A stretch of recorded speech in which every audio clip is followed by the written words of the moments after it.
Great point on that. I don't even know if they got know taken the off the board. I go, I know that's going to come back. Yeah, no doubt. But, Draymond Green in the technical, and I want to get back to the Lions because everybody's waiting on hold. We're going to get to everybody. We're going to give me a couple seconds here. I know. I'm just so Justin Termini and Eddie Johnson, Sirius XM Radio. We have Eddie Johnson on the show. He played in this league for 17 years. Mully knows him very well. He's like, Eddie Johnson's a bucket getter. I think he's got over like 20,000 career points. Eddie Johnson got buckets, right? And he knows the game in and out, inside and out. And he also told us earlier this season, sometimes you just get old. And he was talking about Klay Thompson, like, I love Klay, but sometimes you just get old. Now here's Eddie Johnson and Justin Termini on Draymond Green's 5-game suspension. It's just like anything else in society, Eddie. The guy who doesn't have a history of like illegal activity, right, might get the benefit of the doubt. Or like, we don't have to go to like illegal activity. I'll go back to in school. Like I had a buddy who never did anything, like never got into trouble. He was the sweetest kid. He gets in, like he does one thing wrong. He got the benefit of the doubt, no punishment. Whereas, I'm always mouthing off. So if I did something small, like I would get like a detention or I would not get the benefit of the doubt. That's how society works. That's how the world works, Draymond. Like if you have a history of doing something wrong, then you're going to get punished harsher than the person who never does anything wrong. If Steph did it, Steph doesn't deserve a punishment because Steph's shown that he can behave himself over 15 years. You haven't. Yeah, that's it. Those are good teammates. Like Steph and Klay are good teammates. They protect you. They don't go off on you when you do the stuff that you do. Like Kevon Looney doesn't say anything to you, which he could be the enforcer on that team. He doesn't say anything. But you got somebody on that team that will now. Chris Paul will tell you. And I'm waiting for that to happen. I am telling you till I'm blue in the face. Chris Paul is not scared of him. Chris Paul will tell him. He'll tell him in front of the team. He'll tell him to his face. Interesting stuff there from Eddie Johnson. Well, now is that coming to a head? Did you see CP3? I'm sure you saw it. Goes into the tunnel, and then Steph comes and meets him, and then Draymond. I watched the whole game. I have to watch the whole game. But like, CP3's on the bench now. He's hurt, and I don't know how long he's going to be out.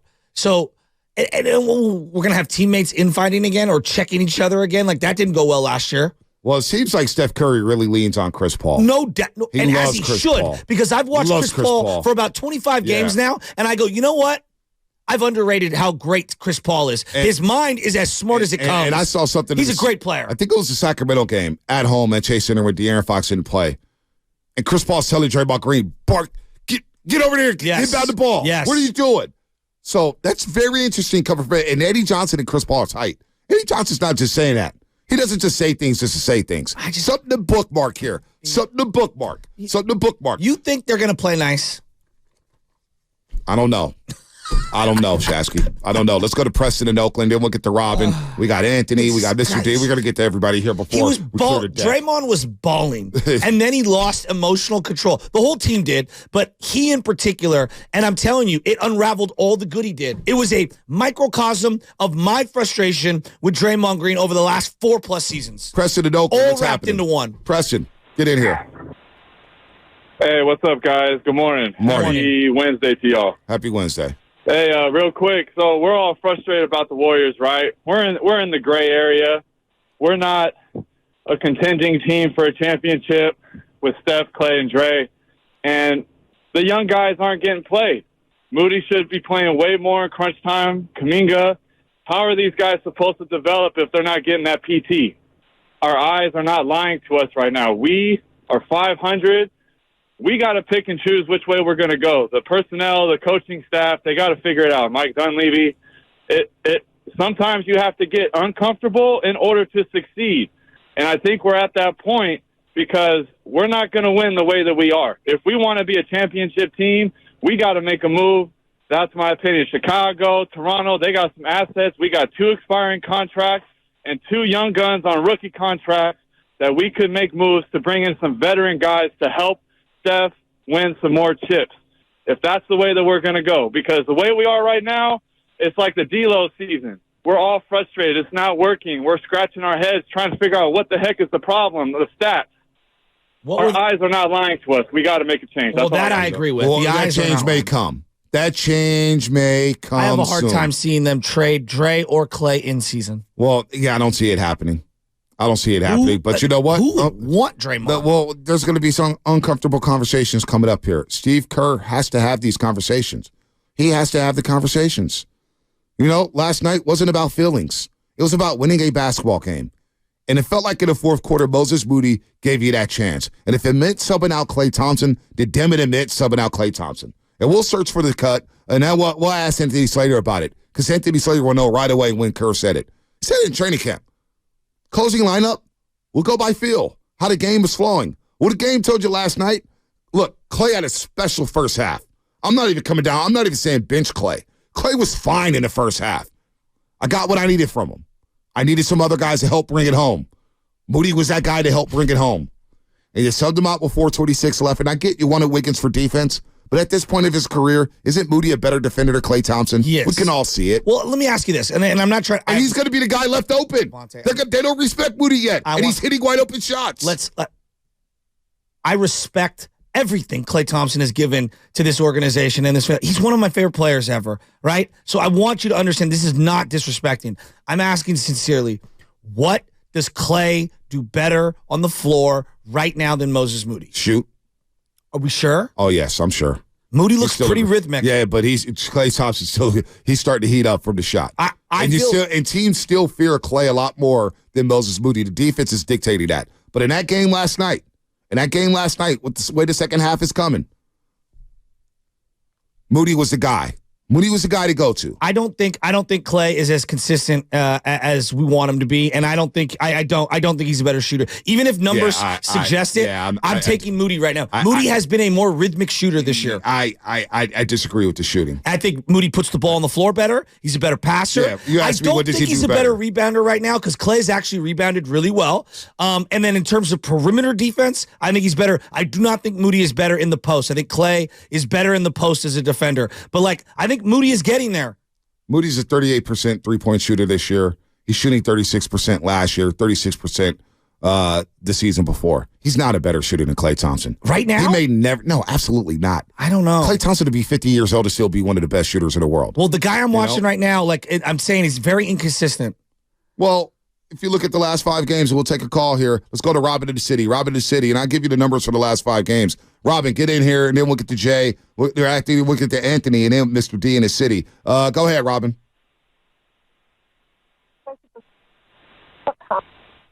Robin's line's not there. So Klay Thompson, we'll get this. Let's get to Anthony and Benicia. Anthony, what's up, my man? Top of the top. Top of the top, fellas. So I got 3 things. I try to make them fast.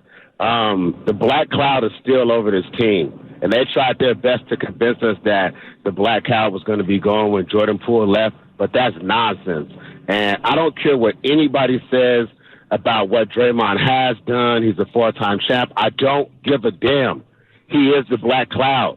And when he does good, all he does is replace that good with bad. You've seen it last night, and you're going to continue to see it. So that's what I have to say about that. I think that Steve Kerr is doing a horrible job. And I said this earlier in the season when you guys asked, what did we need to see as fans? He is still being too loyal to the veteran guys. And I understand that they've earned a lot of loyalty, but you are also loyal to the team. And the team is what you need to be loyal to, the wins as a team. And last night was a perfect example of where he should have went with the hot hand, which was Moody, and set feelings aside and also set his personal feelings aside, because I believe that he's coaching with a bias. He is biased to the veteran guys, and that is getting in his way of his thinking and his decision making, and that is a problem. And I think it will continue to be a problem. The last thing I have to say is, you asked about 10 minutes ago, is this the downfall of the dynasty? And my eyes are telling me that the answer is yes. And until I see otherwise, I can only believe that this is it. And it sucks that it's coming to an end, and it's going to be ugly, and I hope everybody's prepared. But stop wishful thinking. Just believe what your eyes are telling you until you see otherwise. This is going to be bad. That's all I got. Good call, Anthony. Good call. They're 8-10, 2 games under 500. But one thing I don't want to do, and I feel like we're veering towards this, is we're coming all down Klay's road. Klay wasn't the reason why you lost the basketball game. All right? You can't single out Klay. I'm not going to, like, that's not fair. That's not fair. Klay carries your all the veterans carried your offense. Yeah, Steph Curry turned. Draymond Green had an egregious turnover up 5, 119, 114. Clay's cutting back to the top of the key, and Draymond throws it out of bounds. Miscommunication. You can't do that. But Klay wasn't ever going to go to the corner there on that. It was a horrible play. So stop blaming. Like, let's get every loss this season. It feels like we either blame Klay or Wiggins, and I'm tired of doing that. I'm not going to do that here. I'm not going to sit here for 4 hours every day and blame Klay Thompson for every damn thing that's happening with this team. He's not the only one fouling. No. He's not the one losing his control. There does feel like we've hit an inflection point where you either are going to play Moody a little more at the expense of Klay or you're not. Or somebody. Steve Kerr said, because early in the season, the first couple of weeks of the season, who's the odd man out in the finishing lineup? Who's Wiggins? But he's playing much better basketball right now. Finally. Yesterday was a breakout game. They just had a report about him yesterday. That the Warriors are unhappy with his physical conditioning. We all are. So, really, Klay's been a more consistent player. If you had to put on a pecking order, who's been better this season? I think has Wiggins' defense really been that good? He's better defensively than Klay. He's better defensively, but how much better this year? I don't know what I'm saying? So Wiggins has been the guy. Last night, I think it was pretty obvious Moody needed to stay in that game. To me, it was either Dre, Looney, or Klay, and maybe rotating who's coming in and out based on offensive, defensive possessions. I don't know why he sticks with those guys. One of them needed to come out or yo-yo them in and out of the lineup. I didn't like Dre and Looney. I know you like the size.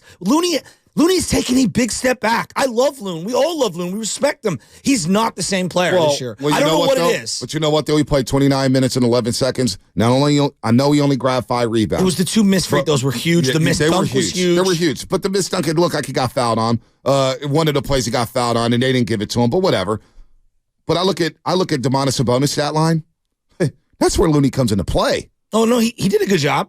But last night... Sabonis scored 9 points, had 8 rebounds. Sabonis is so damn overrated.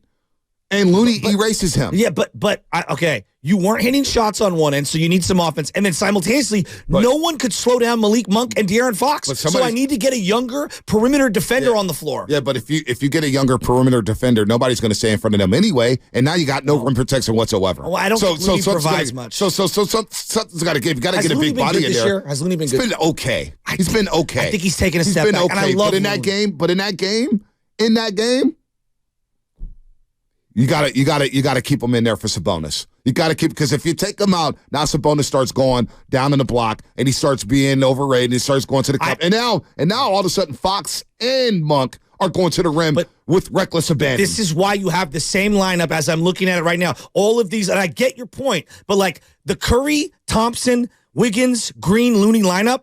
Like, it's not as good this year as it was last year. It was good yesterday in the first quarter. Not in the fourth. It was good yesterday in the first quarter. But not in the fourth. It was good in the first. Not in crunch time. It was good in the first quarter. So, and in crunch time, we all agree. Moody should have played. Moody should have played. But then I'm asking you, who's the guy coming out? I told you all day. Klay Thompson's got to come out of that game. He's got to come out. How many times I got to say this? 4:26 left. Klay Thompson's got to come out of the game. Because Steve Kerr said it. The flow of the game will dictate who's in the closing lineup. In the flow of the game yesterday, Klay Thompson should have came out. Now, I'm not saying Klay Thompson was awful yesterday, because Klay Thompson was dynamic offensively in the first half. He scored to 17. I got my 20 from Klay. He scored 72 points in the first half. Everything was rolling. But you know what? The turnover started. Agreed. And everybody started turning the ball over. So, I'm not gonna sit here and say that, hey, everything's on Klay, because it wasn't. It's on everybody. It's on coaching. It's on the veterans, and Moody should have played. But you know what? Moody's got to become consistent. I mean, it's tough to be consistent when you get yanked, even when you're playing well. And you look on the other side, and Mike Brown, because of injuries, is forced to play a guy that none of us has ever heard of, and he sticks with him down the stretch. And the guy made some mistakes. He had a bad foul, and yet he's making winning plays. At some point, you have to give the young guys some leeway, or don't have any of them. Because right now, you've got TJD and you've got Pajemski. Well, do you trust them? No. So that's 2 guys you can't play. And then you got Moody and Kuminga. And I feel like he doesn't trust them either. So that's 2 other guys. That's 4 guys on your roster you don't because trust. He was ready to trust Pajemski as a rookie. Which is now Pajemski's not played. Hey, by the way, Jonathan Kuminga. Can I just say something real quick about JK? I think he's done with the Warriors. I think he's playing out of position. He needs to be on the block. What do you mean? I think he needs to be in the dunker spot all the time. We're wasting our time with him on the perimeter. Because, one, you talk about a guy who should be improving it's one thing to talk about Draymond Green and Klay Thompson improving at this stage of his career when they've been doing things for so long a certain way. Jonathan Kuminga's in his third year. His handle has not gotten tighter. No. It's not gotten better. And on the perimeter, he just looks lost. But he can't get his own shot. So I look at it roster construction-wise. So what I'm if saying, you want to make him a good player, you have to play him alongside guys who create. No. Just play him on a dunker spot. Play him in the dunker spot. Who passes? Well, put him in the dunker spot. I don't care. Put him in the dunker spot because he can't dribble right now, and he gets lost on the perimeter. Right now, he's played his way out of the rotation. Well, he's a defensive liability, too. And he's hacking. So everybody's hacking. This whole team hacks. So it's not just on Klay. He looks I'm not going to do this every day and blame Klay and Wiggins for everything. Klay and Wiggins, Monty Poole said it on the pregame show, the great Monty Poole. Over-under. I need 45 from Wiggins and Klay. Well, you know what? You got that. And you still lost and blew a 24-point lead. So Klay Thompson didn't blow the 24-point lead. Wiggins didn't blow the 24-point lead. It was an accumulation of multiple things, including turnovers, including fouls. Sacramento went to the free throw line 20 times in the third quarter. All right? You kill your flow, and now they set up their half-court defense. And once they set up their half-court defense, guess what? You're a lot older, and you can't blow by guys, and you don't have Chris Paul, and then later on you don't have GP2. Fonte, I know you I don't want to kill Klay. Klay is killing himself at times, and you guys are all go back to Klay. Because this is where he's at. How can you watch that game and kill Klay Thompson only when Draymond Green's picking up technicals watches him and watching Wiggins? Every miss, it's like exasperating. Oh my gosh! And you could feel it. Everyone can feel it. Oh my gosh! The guy has worn out all the goodwill of the decade. You guys can't. Klay goes 5-9 in the first half for 17 points, and nobody said anything. If I pulled 100 fans. Moody or Klay? Because fans are irrational. No. And some fans don't even get it. That's why.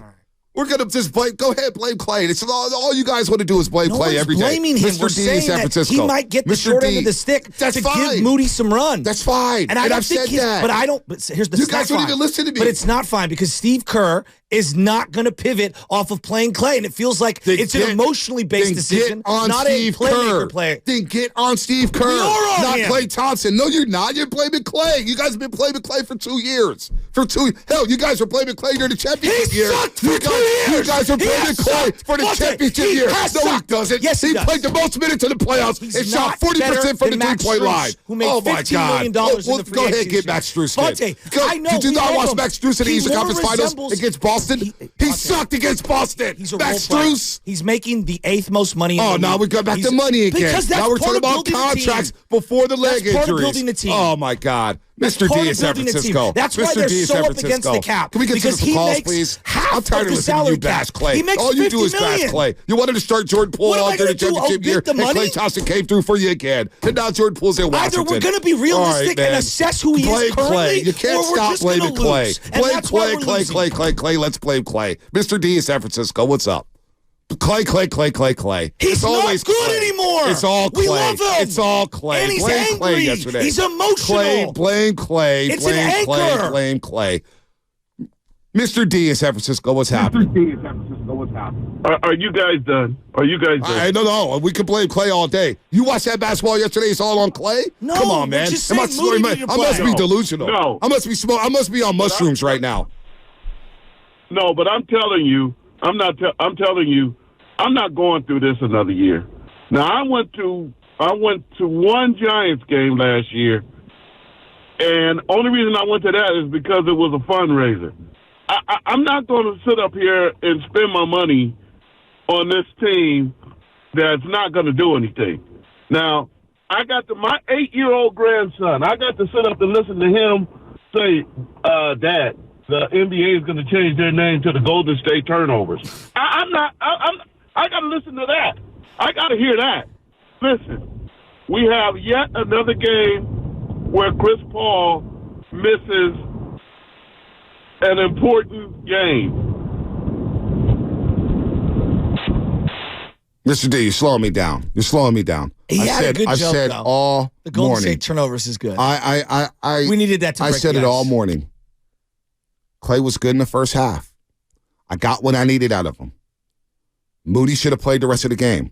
I don't know why. Like, it's just like when I talk about Brock Purdy and I say, well, he's playing better football than Patrick Mahomes and he's playing like a young Tom Brady and this offense has scored 30 points. People just don't listen. That's what it is. I've said all morning long, Klay Thompson should have been the one subbed out. I said it on a postgame show last night. I said it this morning. Klay should have been the guy because he was struggling in the second half. I don't care if he starts. Give him his 15, give him his 20 points, and we ride it out into the sunset. But don't tell me a guy sucked when he led the league and made threes. Like, how can you suck when you lead the NBA when and you're made threes and shoot 41 and you shoot 41? Shot 41% from the 3-point line. Yeah, but that's right, I watch every game. His effective shooting percentage was like 112. I don't care about effective shooting percentage. That's another analytic that makes no sense. Are you taking good shots? Right. Like, I think that does matter. Nuance. Are you taking good shots? He's a bad shot maker. That's what he's been. He's been a bad shot maker. So Klay Thompson should have been benched for Moses Moody. How many times can I say that? 4:26 left. It should have been Moses Moody. But we're not going to sit here and blame the whole damn game on Klay Thompson. No one is saying that. Oh, everybody's blaming Klay now. All of a sudden, Klay. What about Draymond picking up a technical? Dre's a big... What about Draymond picking up a technical? All the time. Come on, man. We hammer Dre all the time. Stop. He makes half of what Klay's making. Stop. Klay got the contract before the Achilles injury, so now it's a sunken cost. Yeah, but, and now you got to live with it. But if that's, and you know what? That same contract helped get you a 4th championship. No doubt. But today, it's not helping as much as we need it to. And right now, to me, because he's making the money last year of his and because contract. of who he was, is why he's playing at the end of games, not because of form or what he can do on the court now. He's in the last year of his contract. Moses Moody brings more to the table on a night-in, night basis than what Klay does to help this team win. Because right now, they don't have enough perimeter defense, and they don't have Moody's not a great perimeter defender. His lateral movement is subpar. He's better than And I like Moody. I love Moody. Come on. I love Moody. Come on. The guy His lateral movement, Shasky, is not elite at all. No one said he's Paul George, but he's better than Klay right now. Like he's going to just be a defensive Kevin Huerter went stopper. off yesterday. Monk went off. You needed someone else out there who could defend. The Oklahoma City game on that Saturday night. It was a Thursday game when they got blown out. OKC had a 39-24 lead. I want you to go back and watch the game and go watch Moses Moody's defense. Monte, no one is saying he's Kobe. He couldn't even say it in front of nobody. And he's one of the youngest guys on the team. All right. I'm just saying, we act like he's going to just cure all our problems defensively. He's just better. He's not. It's very simple. He's not. He's better in spurts. All right. He's better in spurts. Well, then he'll never close. Well, he'll never close. He has closed. But don't blame Klay for the game. Yesterday, when they fouled the Sacramento Kings and sent to the free throw line 42 times, and all of a sudden they turned the ball over 21 times. This is a bigger issue. It's not blaming Klay. I'm saying the emotion of Klay is why the coach is afraid to put him on the bench because he thinks he's going to lose him. Well, you know what? Then we got to have a conversation. Klay needs to suck it up, which I said all morning long. I said all morning long.